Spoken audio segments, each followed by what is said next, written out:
Então, no estudo de hoje a gente vai tratar um pouco sobre a questão da histeria no filme Repulsa ao Sexo, né, do Roman Polanski.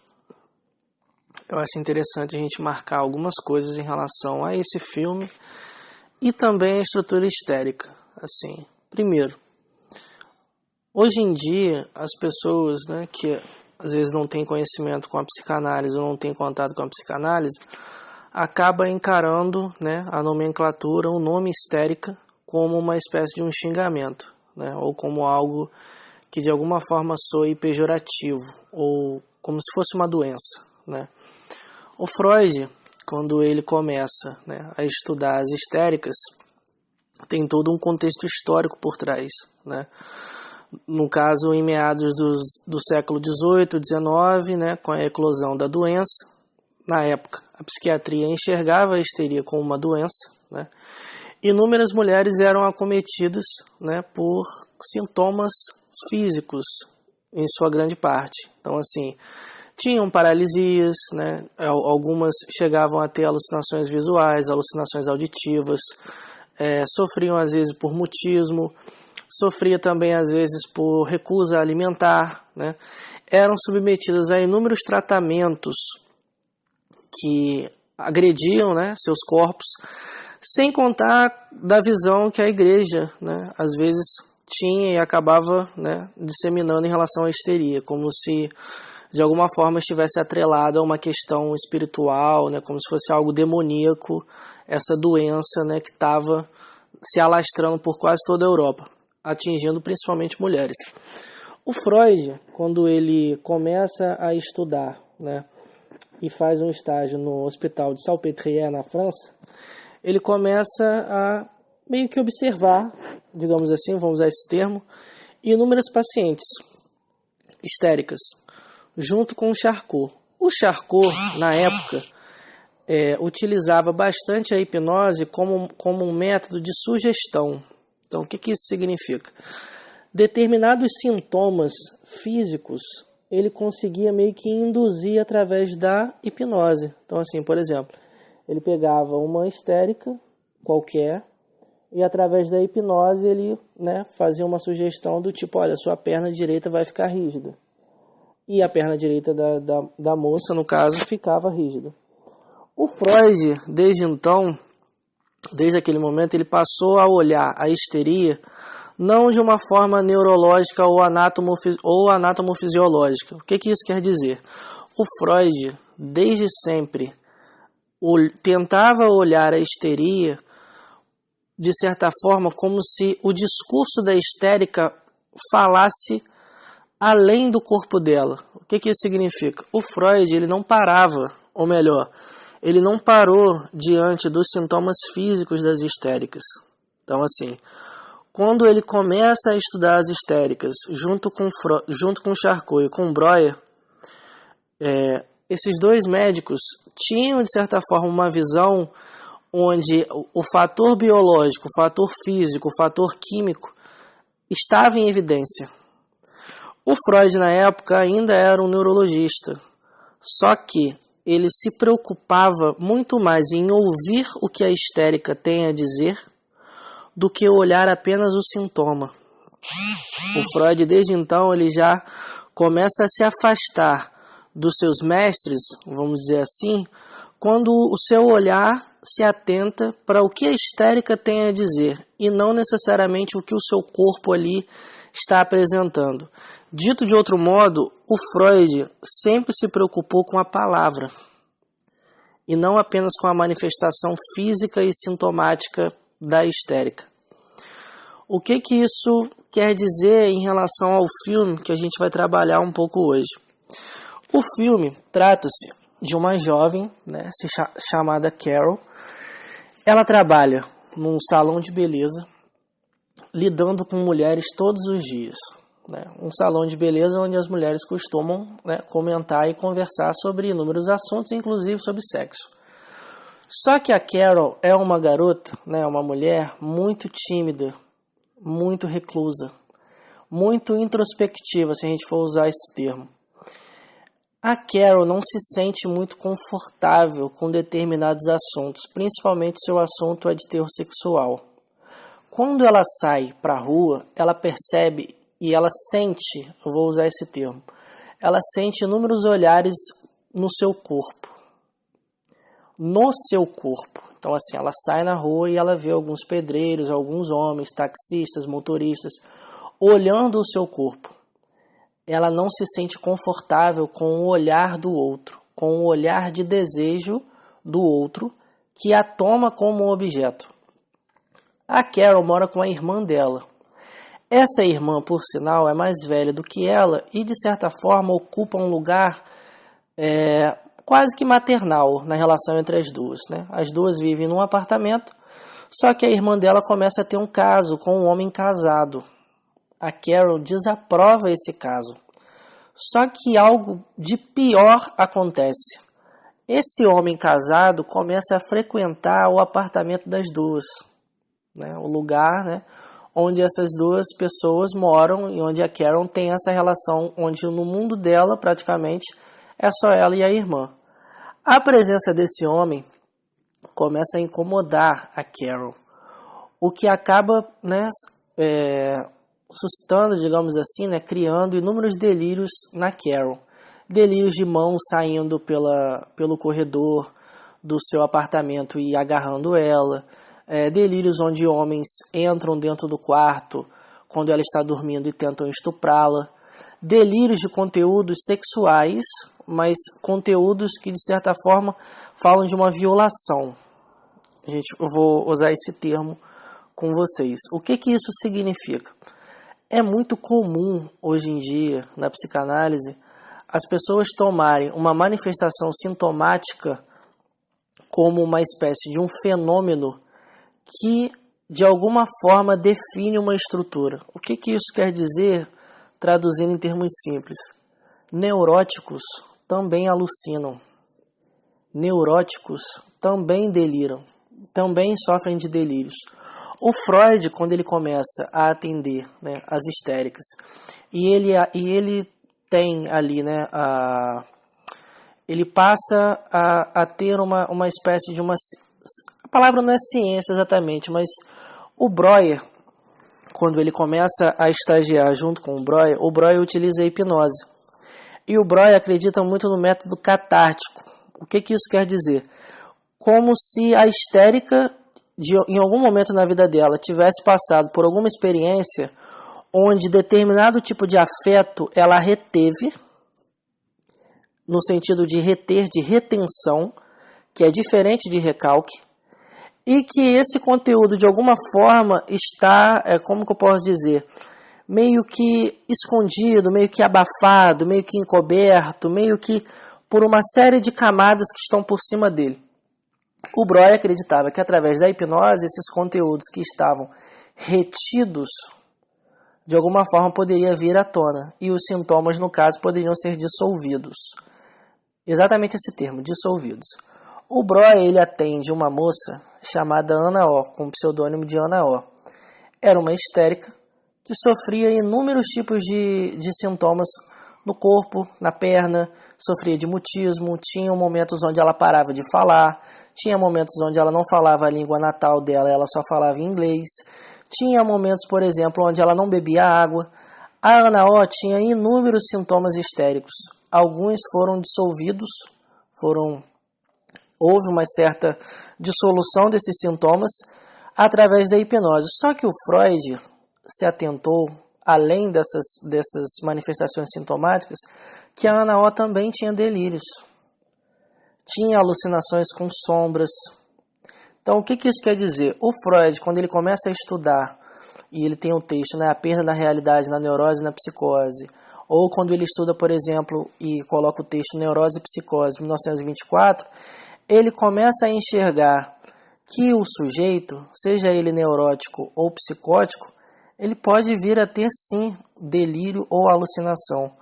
O que vai ser um fator determinante é a função que esse delírio exerce na estrutura psíquica, né, na estrutura clínica, em termos lacanianos, desse sujeito. O que isso significa? Uma pessoa que é histérica, ela pode vir a ter alucinações. Uma pessoa que é um neurótico obsessivo pode ter alucinações, como por exemplo o caso do Homem dos Lobos, que o Freud atendeu, e tem um determinado momento onde o Homem dos Lobos vê, né, o dedo dele sendo meio que pendurado ou de alguma forma sendo sustentado por um pedaço de pele. E o Freud questiona se isso realmente era uma alucinação, se isso falava de uma espécie de uma não inscrição da castração, mas o que isso significa? Neuróticos alucinam. Então é muito comum ver que algumas pessoas, ao assistir esse filme, passam a ter uma compreensão que a Karen, por exemplo, é uma psicótica.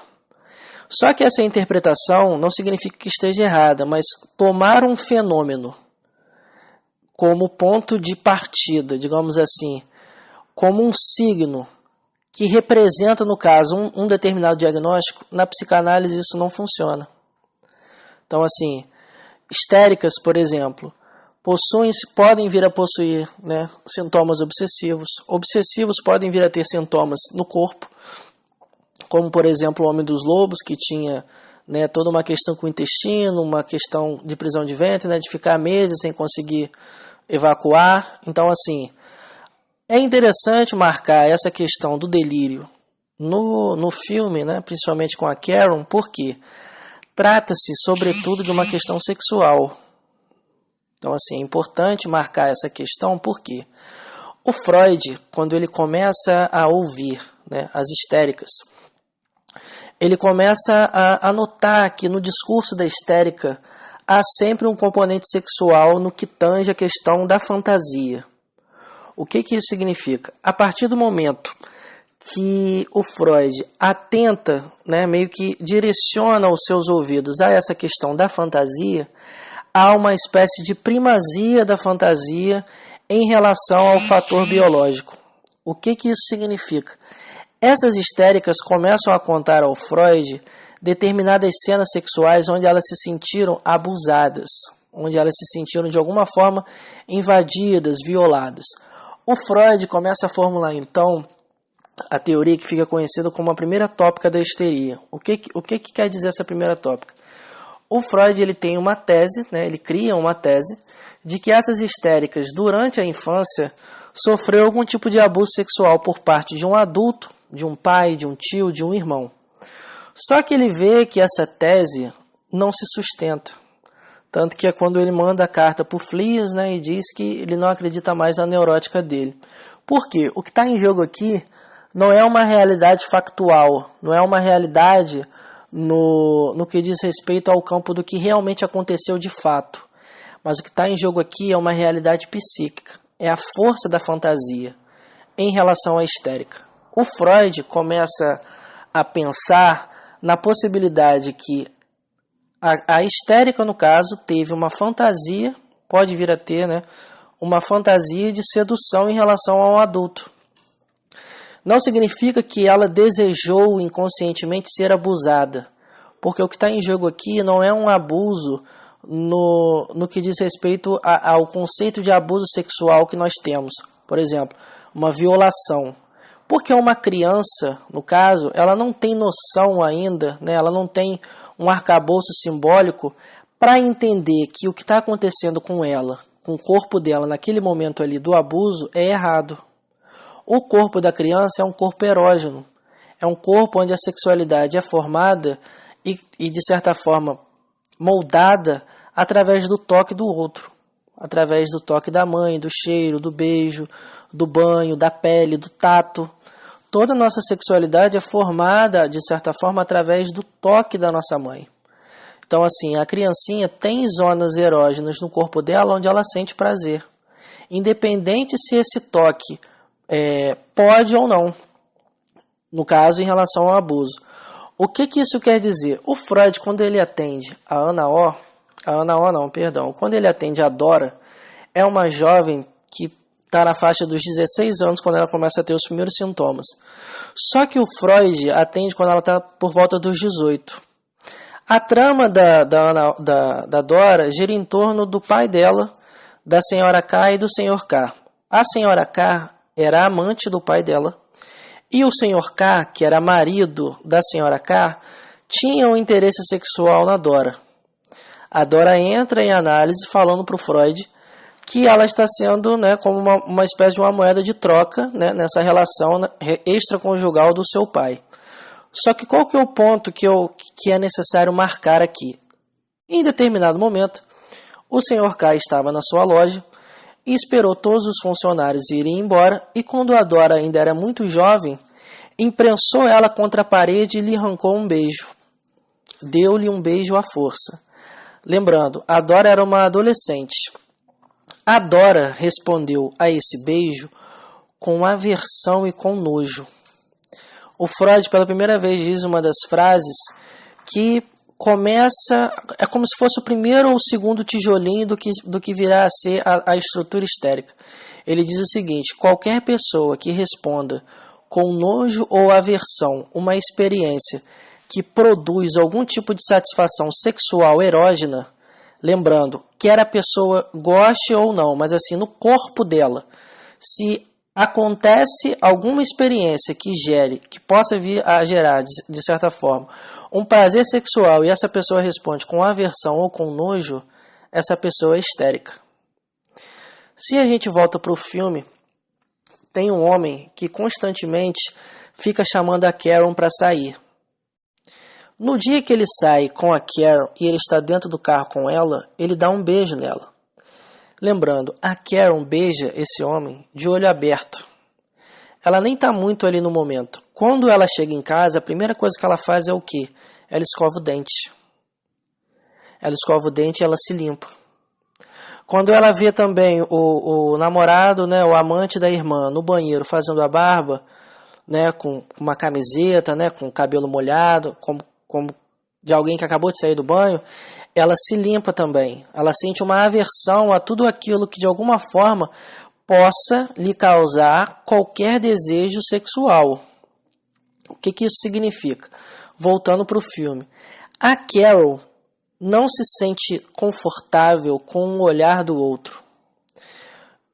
Ela não se sente confortável nessa posição de ser o objeto de desejo do outro. Ela tem uma repulsa, tanto que o título do filme é Repulsa ao Sexo. Mas se a gente fosse pensar psicanaliticamente, não é necessariamente ao sexo. É como se fosse uma repulsa ao desejo do outro. O que isso significa para a psicanálise em relação à histeria? O Lacan, né, fazendo uma releitura do Freud, autores como o J.D. Nasi no livro Teoria Clínica da Histeria, expõe bastante essa problemática da histérica em relação ao desejo do outro. O que isso significa? A histérica, para Lacan, ela goza de fazer o outro desejar. Só que, quando o outro expõe esse desejo, quando o outro verbaliza esse desejo, ela não responde muito bem. É como se inconscientemente ela gozasse com a ideia de ser tomada como objeto. Dito de outra forma, de uma forma assim mais simples, é como se a histérica gozasse com um flerte, em termos inconscientes. Tem um filme muito interessante chamado As Faces de Eva, que conta a história, né, de uma mulher que é diagnosticada com 3 personalidades. Tem uma cena muito interessante, que ela está num salão, ela está dançando com um rapaz, né, dançando muito perto dele, né, com muito contato corporal, flertando ali o tempo todo. Ela pede pro rapaz, né, pagar uma bebida para ela bebe junto com o rapaz. E tem um determinado momento que o rapaz pede para os dois irem para casa, por um hotel, perdão. Ela acha isso uma afronta. Ela diz, nossa, você está confundindo tudo. Só que para esse homem, o tempo todo ela deu indícios, signos, gestos, que de alguma forma ele criou, né, ele fez uma leitura como se ela tivesse interessada. Ela estava interessada em ser esse objeto de flerte, esse objeto de desejo, de ser admirada, de ser cortejada, de ser elogiada. Só que quando esse homem expõe o desejo dele, dizendo, olha, eu quero transar com você, ela literalmente responde com aversão, com uma espécie de uma rejeição. Ela nega esse convite. Enquanto ele a deseja, está tudo bem. A partir do momento que ele expõe esse desejo, a histérica, no caso, nesse exemplo, não responde muito bem. O Freud bate muito nessa tecla da questão de responder com nojo e aversão, só que a gente deve ter muito cuidado em relação a essa questão, porque diz respeito a uma questão inconsciente. Então é muito perigoso algumas pessoas, ao estudarem psicanálise, acreditar que a histérica, no caso, é frígida, ou que a histérica não tem uma relação muito boa com o seu corpo, ou que a histérica, por exemplo, não sente prazer. A questão não é necessariamente o prazer, a satisfação. A questão está muito ligada ao corpo, no caso, em relação ao filme. A Carol, diversas vezes, quando ela está no apartamento, ela mora de frente para um convento. Ela olha para as freiras com um olhar que é uma mistura de tristeza, admiração e com uma certa vontade de estar ali, no convento, meio que de trocar de lugar. Ela não lida muito bem com o desejo do outro. Esse homem, né, esse namorado da irmã, esse amante da irmã, quando começa a frequentar o apartamento, isso mexe, isso chacoalha as estruturas da Karen, porque ela só vivia com a irmã. Ela trabalhava num lugar onde só tinha mulheres, ela escutava, né, relatos de mulheres em relação aos homens, só que ela nunca se sentiu bem frente ao desejo do homem, frente ao desejo do outro. Assim como no caso Dora, por exemplo, onde a Dora não se sente confortável com as investidas do Sr. Carr. Seja na loja dele, quando ele rouba um beijo, seja nas outras vezes que ele flerta com ela ou que ele diz que gosta dela. Ela não se sente confortável nesse lugar de objeto de desejo. O que isso significa em relação, por exemplo, à estrutura histérica? A Carol, de certa forma, ela é insatisfeita. Ela começa meio que a afundar, né, nesses delírios. Ela não cria uma rotina, ela não está no emprego que ela gostaria de estar. De certa forma, o Freud ele comenta bastante essa questão da insatisfação histérica, mas não é uma insatisfação no campo da satisfação do que a gente entende de uma maneira consciente. O que isso significa? A histérica se satisfaz na sua insatisfação.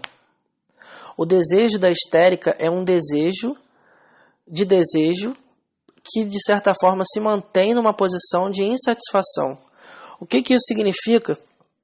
Em termos simples, imagine que você tem muita vontade de comer uma torta de morango.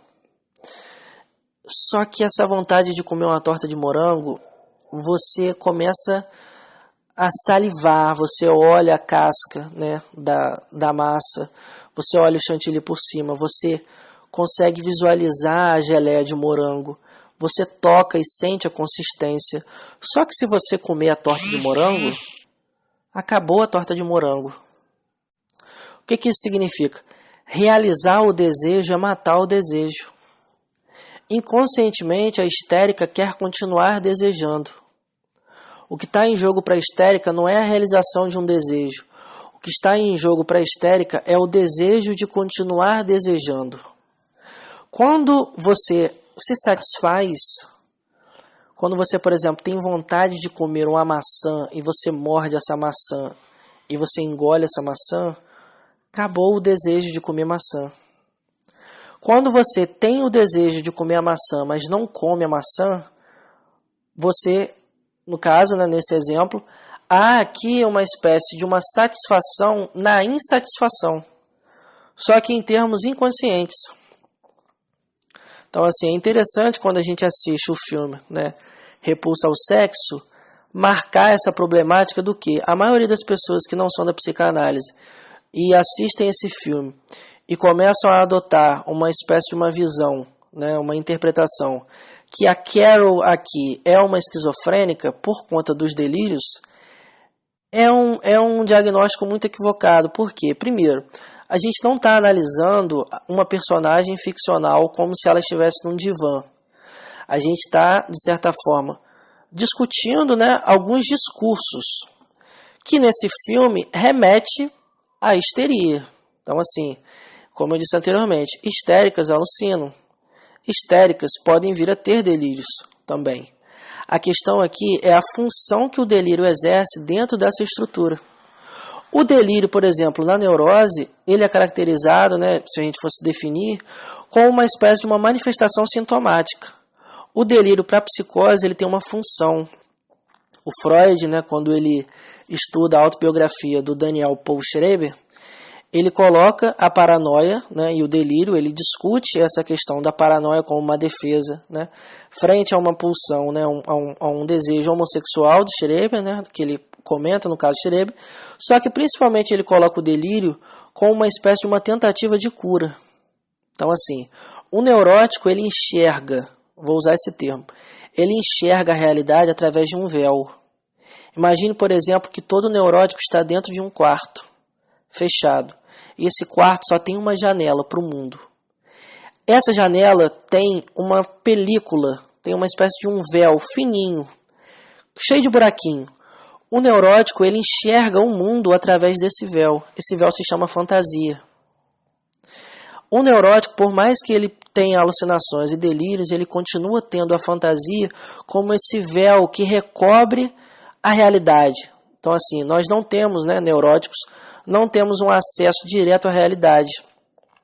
A realidade para o psicótico é diferente, porque o delírio vem como uma tentativa de substituir essa realidade. O psicótico ele não tem a fantasia, ele tem um delírio. O delírio vem como uma tentativa de cura, como se fosse uma costura, como se você imaginasse, por exemplo, que a neurose é um banco de 4 pernas, onde por mais que você balance esse banco, por mais que você esteja sentado nesse banco e alguém esbarre em você, o fato de ter 4 pernas nesse banco faz com que você não caia.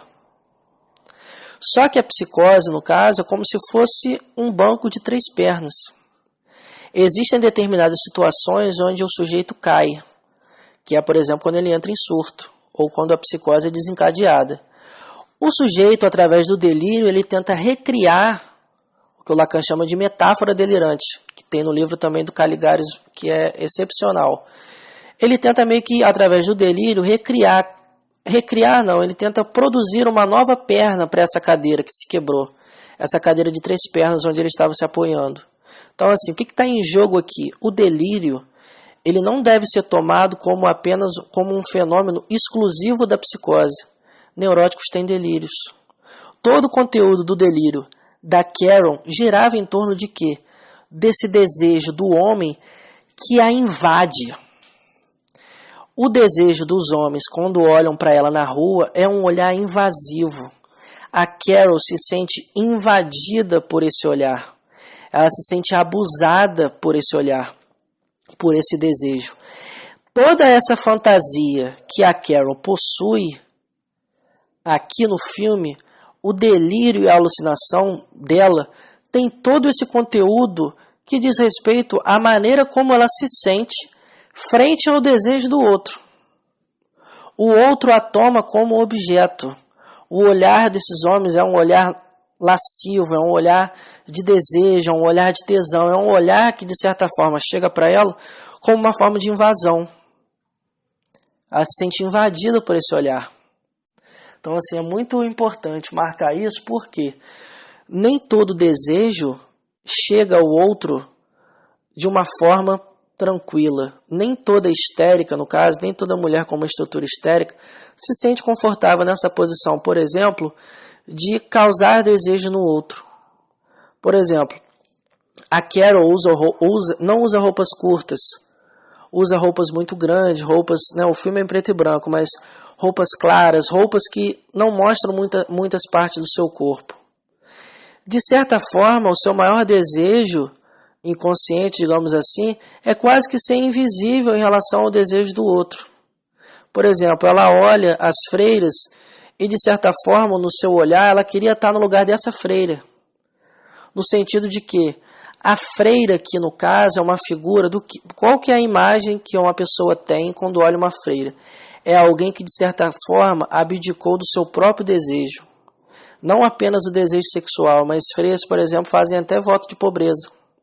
A freira, no caso, ela está a serviço de uma instituição, no caso, ela serve a um Deus, e que, de certa forma, freiras não transam. Freiras não precisam lidar com o sexo. A freira, no caso, ela lida com o celibato não como uma espécie de eu não posso fazer isso.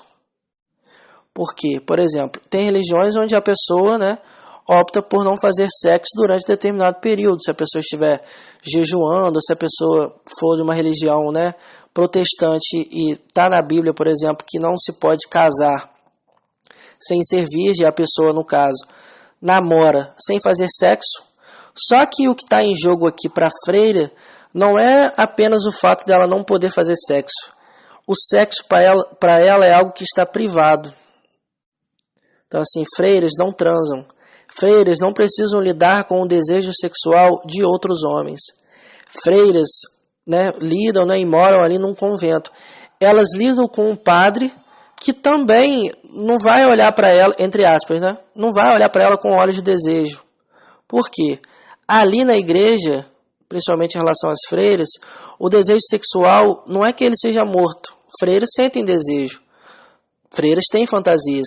A questão aqui que a Carol olha para as freiras é o seguinte: essas freiras não precisam lidar com o desejo dos homens.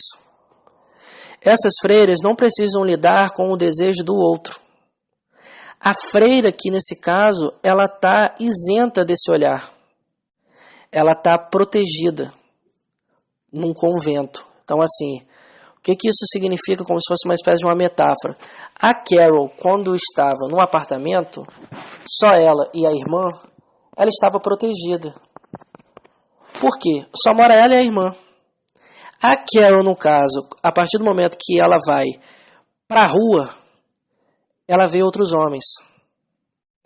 E esses homens olham para ela com o quê? Com desejo. Então, assim, em casa, ela está protegida com a irmã dela. Fora de casa, ela tem outros homens. Os homens que estão ali olhando para ela, desejando ela.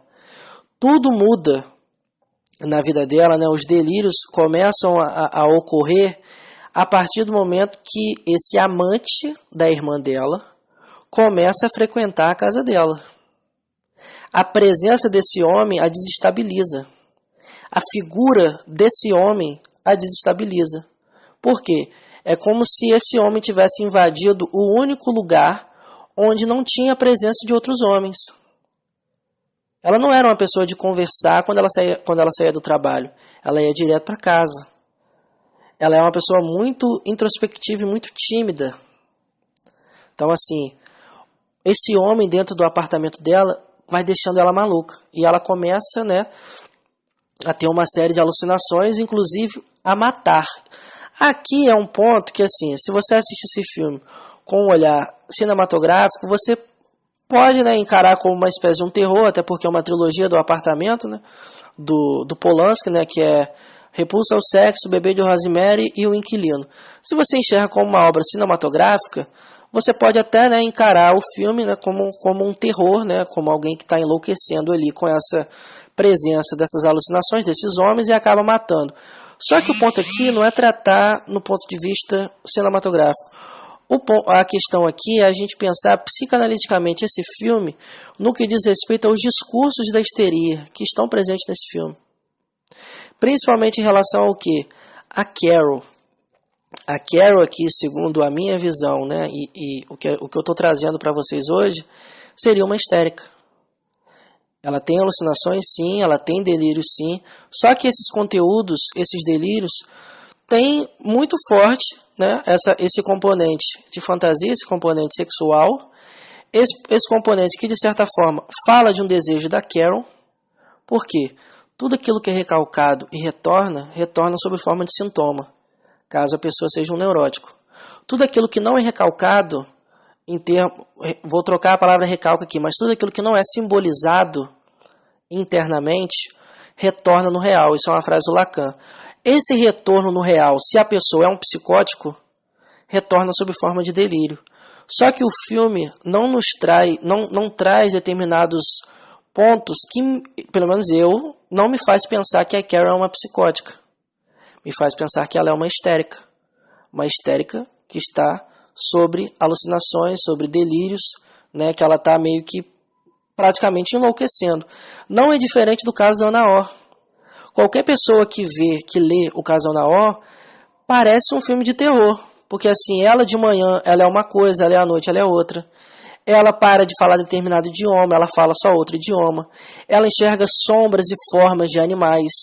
Ela não sente a presença de outras pessoas quando entra no ambiente. Todo o caso da Ana O traz inúmeras características e inúmeros exemplos de alucinação e delírio na histeria. Então, assim, o fenômeno do delírio não deve ser tomado como um ponto, como um fator determinante para diagnosticar uma estrutura como uma estrutura psicótica. O que está em jogo aqui é a função que esse delírio exerce na estrutura. Outro fato muito interessante do filme Repulsa ao Sexo, principalmente a Carol, é o seguinte: o trabalho dela é com mulheres, né? Ela trabalha, no caso, né, num salão, né, como uma manicure, e ela constantemente escuta relatos sexuais de outras mulheres. Muito do que o Freud comenta acerca da histeria diz respeito ao seguinte: o neurótico ele se defende do desejo, ou melhor, o neurótico tenta colocar o desejo ao máximo afastado. O que isso significa? O Freud diz que o obsessivo procura colocar o desejo no campo do impossível e a histérica procura colocar o desejo no campo da insatisfação. No final das contas, é como se o neurótico tivesse muito medo daquilo que ele deseja. Por quê? O desejo cobra caro. E nem todo mundo tem condições de pagar o que o desejo cobra. Muitas pessoas sofrem não pelo que elas desejam, mas através do que elas desejam e o fato dela não realizar esses desejos. O que isso significa em termos simples? O neurótico ele sofre, sobretudo, também por suas fantasias. Ele sintomatiza, né, se for uma histérica no caso, através de um sintoma conversivo, em relação, por exemplo, a uma fantasia. Né? O Freud atendeu a Elizabeth, né?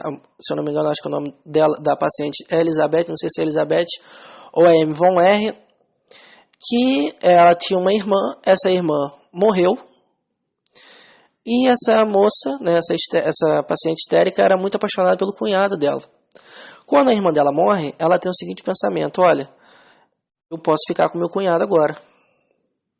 E o que esse pensamento, o que esse desejo, essa fantasia, o que acontece? Ela recalca essa fantasia e isso retorna sob forma de sintoma. De que forma? Na perna dela. A perna dela fica rígida. Os médicos, né, olham, né, os nervos, né, toda a estrutura óssea, toda a estrutura anatomofisiológica da perna dela, e não há nada. O Freud, então, de maneira genial, coloca que o que o inconsciente dela entendeu, né? Ou melhor, o que o sintoma, qual foi a solução de compromisso que o sintoma encontrou, né? Que o ego dela, né, nessa tensão entre o isso e o eu que resulta o sintoma, o que o Freud, né, diz? O seguinte: olha, se a minha irmã morrer, eu posso dar um passo nessa relação com o meu cunhado. Então, assim, o sintoma dessa paciente histérica, da Elizabeth, diz respeito ao quê? Diz respeito a uma fantasia sexual. Uma fantasia sexual que é recalcada. E retorna sobre o quê? Sobre uma forma de um sintoma. Um sintoma histérico, né? No caso, um sintoma conversivo. Então, assim, o Freud, desde o começo não, quando ele começa, né, a escrever sobre a histeria e pensar sobre a histeria, ele percebe que há uma primazia, né, das fantasias das histéricas. As histéricas sofrem, sobretudo, por suas fantasias. Por suas fantasias e pelas suas fantasias. Fantasias que elas gostariam de realizar, mas não realizaram e não realizam. Fantasias nas quais elas se culpam por terem fantasiado essas fantasias. Fantasias essas onde elas são colocadas em determinadas posições, onde a resposta é com nojo e aversão. Só que há uma experiência de prazer no campo da satisfação inconsciente, mas ela responde com uma forma de aversão e de nojo. Então, assim, a Carol sofre, sobretudo, de suas fantasias. Aí você me pergunta, mas ela estava fantasiando ser estuprada? Não, não é esse o ponto. O ponto aqui é o olhar do homem. O ponto aqui é esse olhar de desejo que chega para Carol como um olhar invasivo, como um olhar que é lascivo, como um olhar que faz com que ela se sinta suja, de certa forma. Tanto que ela se limpa, ela se lava, ela se esfrega. Por quê? Esse desejo do homem aqui, ela responde com aversão. Ela responde. Não significa que ela receba ou que ela experiencie no campo da fantasia com uma aversão. Por quê? É o que o Freud martelou lá no caso Dora.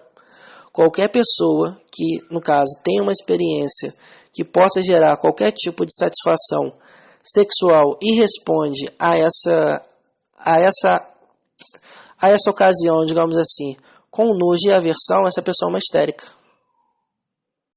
Então, assim, é interessante a gente marcar essa questão, né, do filme Repulsa ao Sexo, porque traz inúmeros elementos da histeria em Freud, como, por exemplo, as alucinações e os delírios que a gente encontra, por exemplo, no caso da Ana O, que foi uma paciente do Breuer.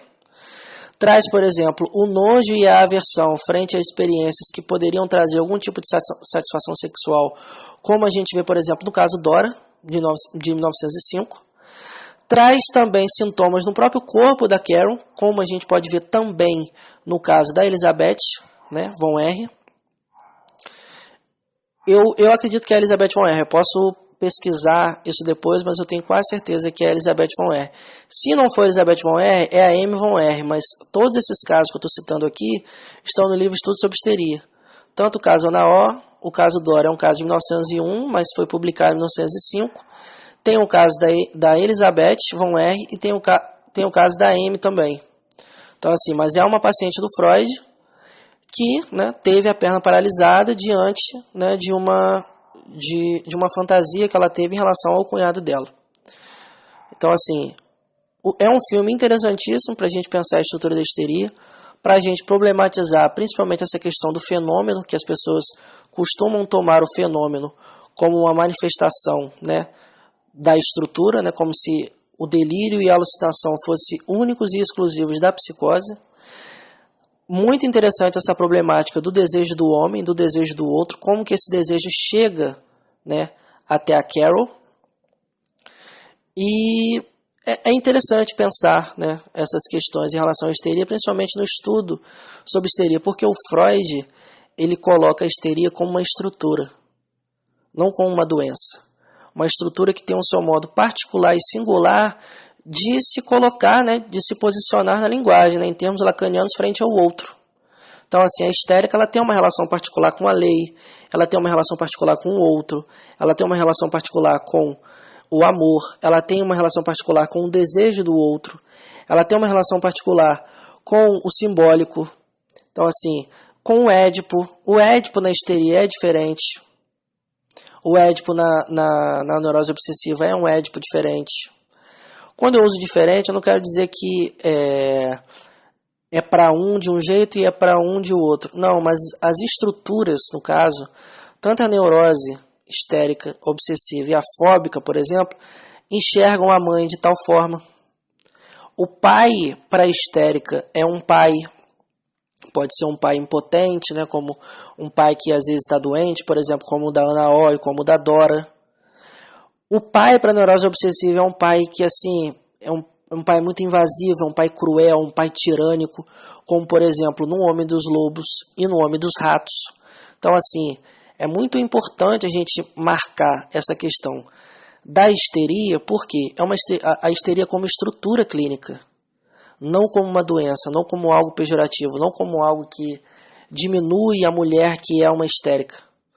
Assim como homens a maioria dos homens são obsessivos, tem homens que são psicóticos, tem perversos, enfim, são estruturas clínicas.